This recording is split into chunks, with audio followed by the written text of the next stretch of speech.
Hi everyone, welcome back to KG Graves. We're at Holyhood Cemetery in Chestnut Hill, Massachusetts, and we're here today to visit the family of John F. Kennedy, his brothers, sisters and his parents. It took some time to find this cemetery as I couldn't find a lot of information, so I hope you enjoy it. Here's some more information about the Kennedy family.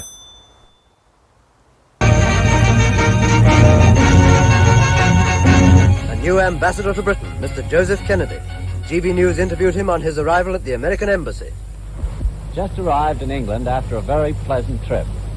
I'm looking forward with great anticipation to my duties here and to renewing acquaintanceship with many old friends. What about your family of 9, Mr. Kennedy? Well, not wishing to add to the housing problem of England and make it any worse than it is, I'm bringing them over in installments. 5, 2, and 2. In this video, we cover 5 members of the Kennedy family buried in Holyhood Cemetery in Brookline, Massachusetts. The first person is the patriarch of the family, Joseph Patrick Kennedy Sr. Joseph was born on the 6th of September 1888 in East Boston, Massachusetts, and was an American businessman, investor, philanthropist and politician. He was the father of 9 children, including the 35th US President, John F. Kennedy, Attorney General and Senator Robert F. Kennedy, and longtime Senator Ted Kennedy. Joseph married Rose Fitzgerald on the 7th of October 1914. At the age of 25, he was rewarded by being elected the bank's president at the Columbia Trust Bank. He told the press he was the youngest bank president in America. He made a large fortune as a stock and commodity market investor, invested in real estate during the Great Depression. He happened to be on the corner of Wall and Broad Streets at the moment of the Wall Street bombing on the 16th of September 1920 and was thrown to the ground by the force of the blast. In the 1920s, Joseph made huge profits by reorganizing and refinancing several Hollywood studios. In March 1926, he moved to Hollywood to focus on running the film studios. In October 1928, he formally merged his film companies, FBO and KAO, to form the Radio Keith Orpheum, RKO Studios. He increased his fortune with distribution rights for Scotch whisky. He also owned the largest privately owned building in the country, Chicago's Merchandise Mart, among others.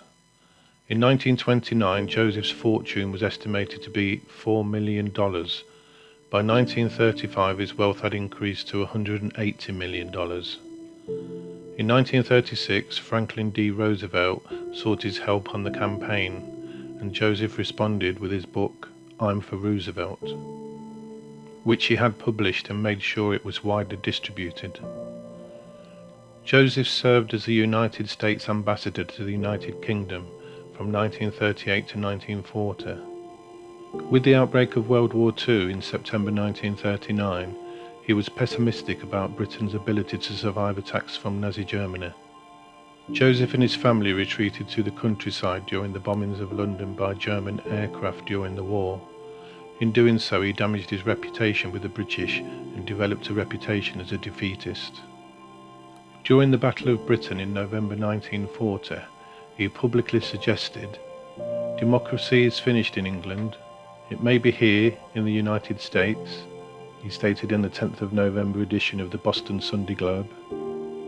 After the controversy regarding this statement, Joseph resigned his position.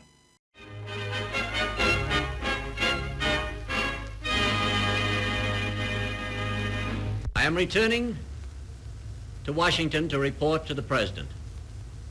I leave England at this time with real regret. No one could do otherwise who has lived in England for the past 3 years.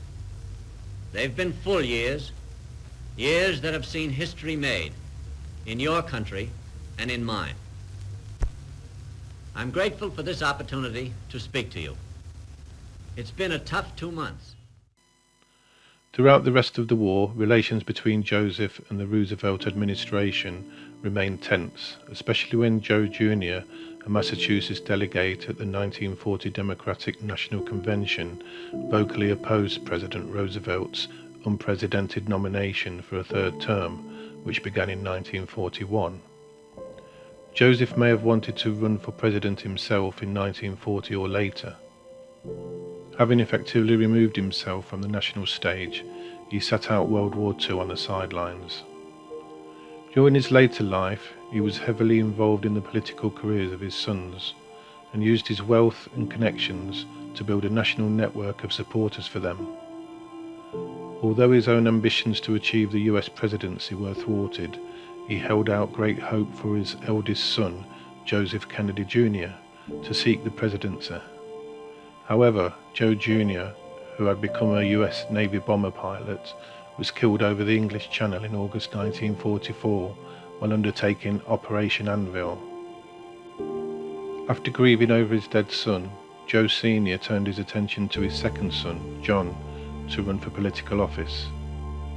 When Fortune magazine published its first list of richest people in the United States in 1957, it placed Joseph in the $200 to $400 million group. In his personal life, Joseph engaged in numerous extramarital relationships, including with the actress Gloria Swanson for 3 years, where he arranged the financing for her films The Love of Sonia, 1927, and The Ill-Fated Queen Kelly, 1928, and Marlene Dietrich, and also with his secretary, Janet Desrosiers Fontaine. On the 19th of December 1961, at the age of 73, Joseph suffered a stroke. He survived, but was left paralysed on his right side. Thereafter, he suffered from aphasia, which severely affected his ability to speak. His son Robert was shot on the 5th of June 1968 while running for president. He died in a Los Angeles hospital the following morning at the age of 42. In the aftermath of Robert's death, Joseph made his last public appearance when he, his wife, and son Ted made a filmed message to the country. He died at home in Hyannisport on the 18th of November 1969 at the age of 81. He had outlived 4 of his children. Next we have Rose Elizabeth Kennedy, née Fitzgerald. 70-year-old mother of Senator Jack Kennedy, and incidentally of 8 other children too, Mrs. Joseph P. Kennedy. How, at your age and having had 9 children, do you manage to look as young as you do? Well, that's the most difficult question of all. But I think life has been very, very kind to me. Rose was born on the 22nd of July, 1890, in the north end of Boston, Massachusetts, and was an American philanthropist, socialite, and the matriarch of the Kennedy family. She was the eldest of 6 children. At the age of 7, she moved with her family to West Concord, Massachusetts, and in 1904 they moved again to Dorchester, Massachusetts, where Rose attended the local girls' Latin school. The home later burned down, but a plaque at Wells Avenue and Harley Street proclaims Rose Fitzgerald Kennedy Square.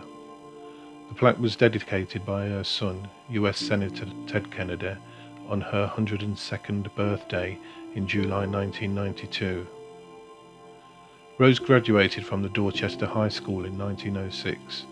In 1908, Rose and her father embarked on a tour of Europe and had private audience with Pope Pius X at the Vatican. In her teens, Rose became acquainted with her future husband, Joseph Patrick Joe Kennedy, whom she met while their families were vacating in Maine. Joseph would go on to court Rose for more than 7 years, much to her family's disapproval. On the 7th of October 1914, at the age of 24, she married Joseph in a modest ceremony at the small chapel of the residence of Archbishop William Henry O'Connell in Boston. They initially lived in a home in Brookline, Massachusetts, that is now the John Fitzgerald Kennedy National Historic Site, and later a 15-room vacation home at Hyannisport on Cape Cod, which became the Kennedy family's home. Their 9 children were Joseph Jr., Joe, John, Jack, Rose, Rosemary, Kathleen, Kik, Eunice, Patricia, Pat, Robert, Bobby, Jean, and Edward, Ted. Joseph provided well for their family, but as previously stated, he was unfaithful. When Rose was 8 months pregnant with the couple's 4th child, Kathleen, she temporarily moved back to her parents, returning to Joseph after her father told her that divorce was not an option. In turning a blind eye to her husband's affairs, Rose depended heavily on medication to relieve her nervousness and stress. Rose Kennedy was a strict Catholic throughout her life. Even at her 100th birthday, she rarely missed Sunday Mass. In her 1974 autobiography, Times to Remember, she wrote that she felt completely fulfilled as a full-time homemaker. In 1951, Pope Pius XII granted Rose the title of Countess in recognition of her exemplary motherhood and many charitable works. After her son John was elected president in 1960, Rose became a sort of quiet celebrity and appeared on the international best dressed list.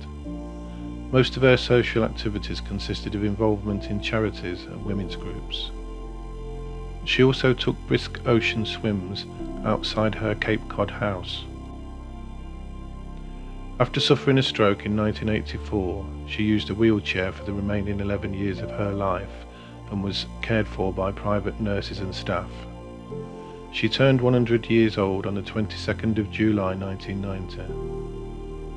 Rose died from complications from pneumonia at the Kennedy's family home compound in Hyannis Port on the 22nd of January 1995 at the age of 104. Her life and work are documented in the Oscar-nominated short documentary Rose Kennedy, A Life to Remember. The Rose Kennedy Bridge in Ireland is named after her. As of its 2020 opening, it is the longest bridge in Ireland. Next is the very sad case of Rosemary Kennedy, Rosemary, named after her mother and called Rosie. It's the moment when, as a debutante, she is presented at court. And this year, that thrill was experienced by Miss Rosemary and Miss Kathleen Kennedy, daughters of the American ambassador. With their mother, these representatives of our friends the United States make a graceful group. She was born on the 13th of September 1918 in Brookline, Massachusetts. She was the 3rd child and eldest daughter of Joseph and Rose Kennedy, previously discussed. During her birth, the doctor was not immediately available because of an outbreak of the Spanish influenza epidemic, and the nurse ordered Rose Kennedy to keep her legs closed, forcing the baby's head to stay in the birth canal for 2 hours. The action resulted in a harmful loss of oxygen. As Rosemary began to grow, her parents noticed that she was not reaching the basic development steps usually expected. At 2 years old, she had a hard time sitting up, crawling, and learning to walk. Accounts of her life indicated that she had an intellectual disability. A biographer wrote that Rose Kennedy did not confide in her friends and that she pretended her daughter was developing typically, with relatives other than the immediate family knowing nothing of Rosemary's disability. Despite the help of tutors, Rosemary had trouble learning to read and write. At age 11, she was sent to a Pennsylvania boarding school for people with intellectual disabilities. At 16, she was sent to the Sacred Heart Convent in Elmhurst, Providence, Rhode Island, where she was educated separately from the other students. 2 nuns and a special teacher, Miss Newton, worked with her all day in a separate classroom. During this period, her mother arranged for her older brother John to accompany her to a tea dance. Thanks to him, she appeared not too different at all during the dance. Rosemary read few books but could read Winnie the Pooh. Diaries written by her in the late 1930s and published in the 1980s reveal a young woman whose life was filled with outgoings to the opera, tea dances, dress fittings and other social interests. Rosemary accompanied her family to the coronation of Pope Pius XII in Rome in 1939. She also visited the White House. In 1938, Rosemary was presented as a debutante to King George VI and Queen Elizabeth at Buckingham Palace during her father's service as the United States Ambassador to the United Kingdom. Rosemary practiced the complicated royal curtsy for hours. At the event, she tripped and nearly fell. Rose Kennedy, her mother, never discussed the incident and treated the debut as a triumph. The crowd made no sign, and the King and Queen smiled as if nothing had happened. According to her sister, Eunice Kennedy Shriver, when Rosemary returned to the United States from the United Kingdom in 1940, she became increasingly irritable and difficult at the age of 22. She would often experience convulsions and fly into violent rages, during which she would hit and injure others. After being expelled from a summer camp in western Massachusetts and staying only a few months at a Philadelphia boarding school, Rosemary was sent to a convent school in Washington, D.C. She began sneaking out of the convent school at night. The nuns at the convent thought that Rosemary might be involved with sexual partners and that she could contract a sexually transmitted disease or become pregnant. Her occasional erratic behaviour frustrated her parents. Her father was especially worried that her behaviour would shame and embarrass the family and damage his and his children's political careers. When Rosemary was 23 years old, doctors told her father that a form of psychosurgery known as a lobotomy would help calm her mood swings and stop her occasional violent outbursts. Joseph Kennedy decided that Rosemary should have a lobotomy. However, he did not inform his wife of this decision until after the procedure was completed. The procedure took place in November 1941. In Ronald Kessler's 1996 biography of Joseph Kennedy, Sins of the Father, James W. Watts, who carried out the procedure with Walter Freeman, both of George Washington University School of Medicine and Health Sciences, described the shocking procedure to Kessler as follows. After Rosemary was mildly sedated, we went through the top of her head, Dr. Watts recalled. I think she was awake. She had a mild tranquilizer. I made the surgical incision in the brain through the skull. It was near the front. It was on both sides. We just made a small incision, no more than an inch. The instrument Dr. Watts used looked like a butter knife. He swung it up and down to cut the brain tissue. We put an instrument inside, he said. As Dr. Watts cut, Dr. Freeman asked Rosemary some questions. For example, he asked her to recite the Lord's Prayer or sing God Bless America or count backwards. We made an estimate on how far to cut based on how she responded. When Rosemary began to become incoherent, they stopped. Watts told Kessler that in his opinion, Rosemary did not have mental retardation, but rather had a form of depression. A review of all the papers written by the two doctors confirmed Watts's declaration. All the patients the two doctors lobotomized were diagnosed as having some form of mental disorder. Bartram S. Brown, director of the National Institute of Mental Health, who was previously an aide to President Kennedy, told Kessler that Joe Kennedy referred to his daughter Rosemary as mentally retarded rather than mentally ill to protect John's reputation for a presidential run, and that the family's lack of support for mental illness is part of a lifelong family denial of what was really so. It quickly became apparent that the procedure had caused immense harm. Rosemary's mental capacity diminished to that of a 2-year-old child.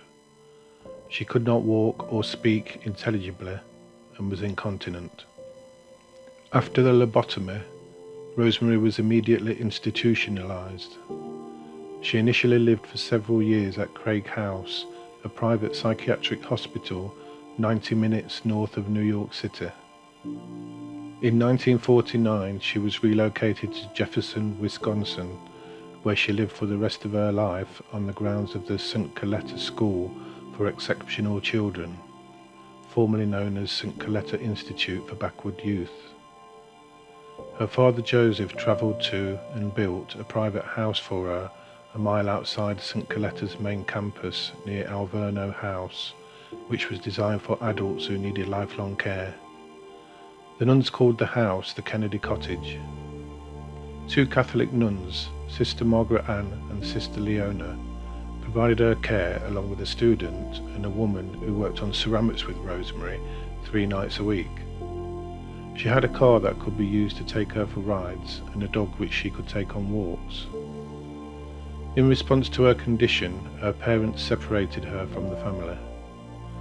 Rose Kennedy did not visit her for 20 years. Joseph P. Kennedy Sr. did not visit his daughter at the institution at all.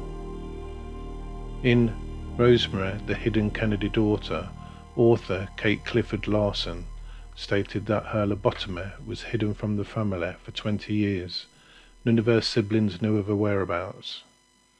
While her older brother John was campaigning for re-election for the Senate in 1958, the Kennedy family explained away her absence by claiming she was reclusive. The Kennedy family did not publicly explain her absence until 1961, after John had been elected president.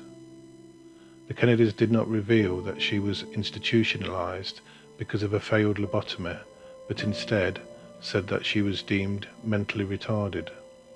In 1961, after Joseph P. Kennedy Sr. had a stroke that left him unable to speak and walk, Rosemary's siblings were made aware of her location. Rosemary's condition was revealed publicly by her sister Eunice Kennedy in a 1962 interview to the Saturday Evening Post, but her lobotomy did not become public knowledge until 1987, when historian Doris Kearns Goodwin revealed it in her book, The Fitzgeralds and the Kennedys. Following her father's death in 1969, the Kennedys gradually involved Rosemary in family life again. She was occasionally taken to visit relatives in Florida and Washington, D.C., and to her childhood home on Cape Cod. By that time, Rosemary had learned to walk again, but did so with a limp. She never regained the ability to speak clearly. Her condition is sometimes credited as the inspiration for Eunice Kennedy Shriver to later founder the Special Olympics.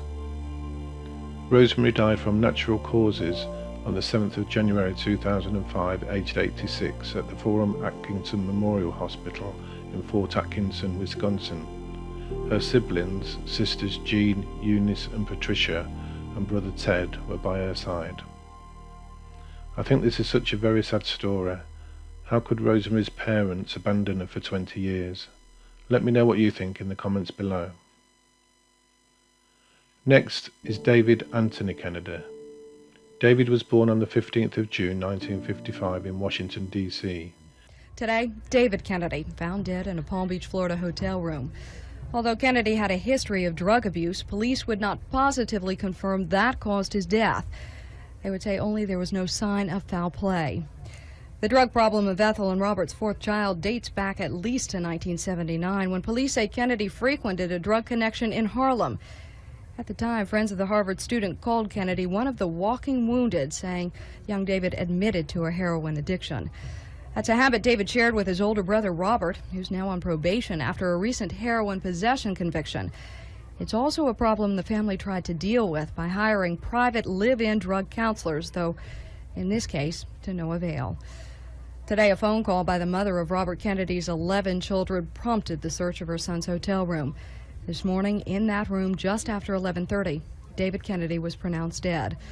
Ironically, it was also in a hotel room back in 1968 that David Kennedy learned from a television news crew of the death of his father.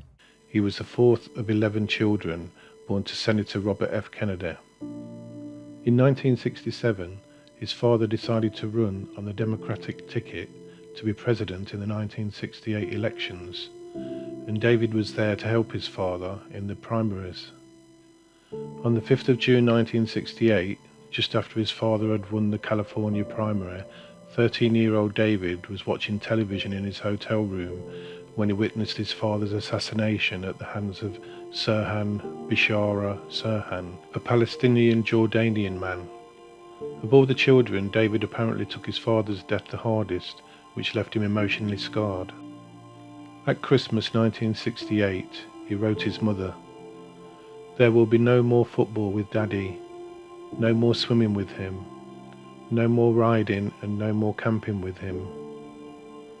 But he was the best father there ever was, and I would rather have him for a father for the length of time I did than any other father in a million years." Shortly afterwards, he turned to drugs to help ease the pain. In 1973, he was in a Jeep accident in which his eldest brother, Joseph Kennedy II, was driving. David sustained a fractured vertebrae, and his girlfriend, Pamela Kelly, was left paralysed. David became addicted to the painkillers he was given, and that autumn he began shooting heroin. David had a serious involvement with British actress Rachel Clare Ward. During the 3 years of 1976 to 1979, he was twice diagnosed with bacterial endocarditis, an inflammation of the heart commonly a result of using intravenous drugs. He also suffered from drug overdoses in 1976 and 1978. During the winter of 1978, he spent 2 months in Sussex, England, under the care of Dr. Margaret Patterson for treatment of drug addiction. On the 19th of April 1984, he flew down to Palm Beach, Florida, to be with his Kennedy family for an extended Easter break, checking into the Brazilian Court Hotel. He spent the first couple of days partying, but after several days of absence, his family notified the hotel to check on him, and hotel staff found him dead on the floor of his room. An autopsy determined he died on the 25th of April 1984 of an overdose of cocaine, the tranquilizer Meloril, and the painkiller Demerol. He was only 28 years old. Finally, we have Michael LeMoyne Kennedy. Michael was born on the 27th of February 1958 in Washington, D.C. As the son of Robert and Ethel Kennedy, he navigated the weighty expectations and fame associated with his family name. His journey, shadowed by the towering legacies of his father and uncle, President John F. Kennedy, was a blend of professional success and personal turmoil. This overview sheds light on the pivotal and contentious moments of his life, highlighting the complexities of a man grappling with personal challenges under the public eye. He was an American lawyer and businessman, the sixth child of Robert F. Kennedy. He was 5 years old when his uncle was assassinated and 10 years old when his father was assassinated. He graduated from Harvard College in 1980 and subsequently earned his Juris Doctor from the University of Virginia School of Law in 1984. In 1994, he co-founded Stop Handgun Violence, a Boston-based group that works to increase public awareness about the danger of handguns.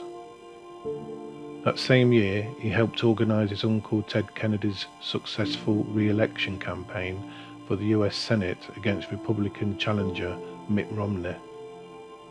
Michael married Victoria Denise Gifford on the 14th of March 1981 in New York City.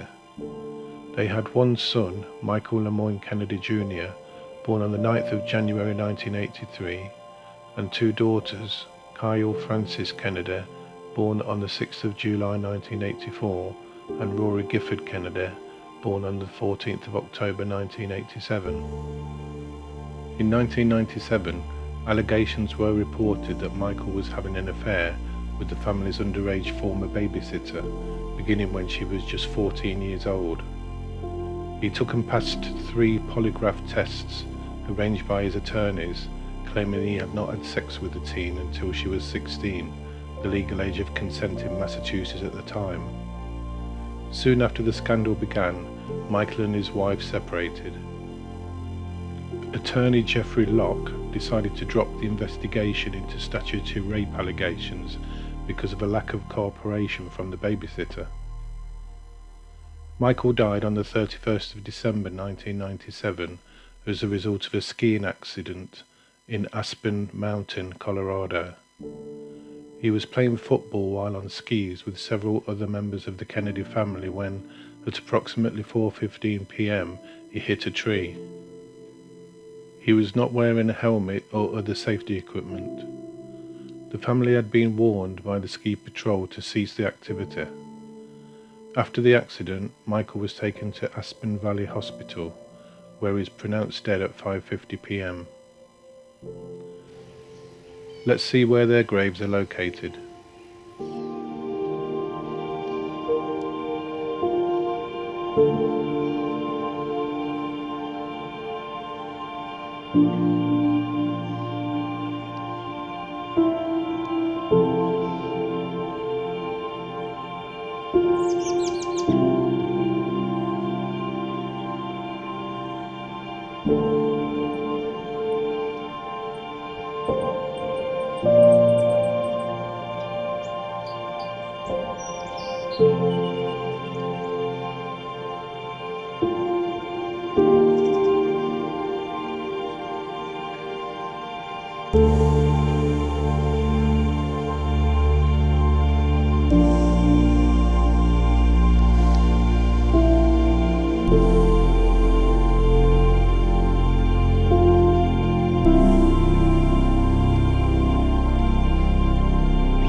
So there you have it, the family graves of Kennedy.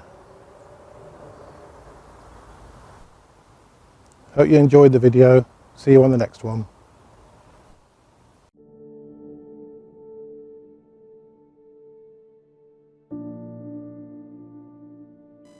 If you enjoyed the video, give it a thumbs up, subscribe to the channel and hit that notification bell for more videos like this.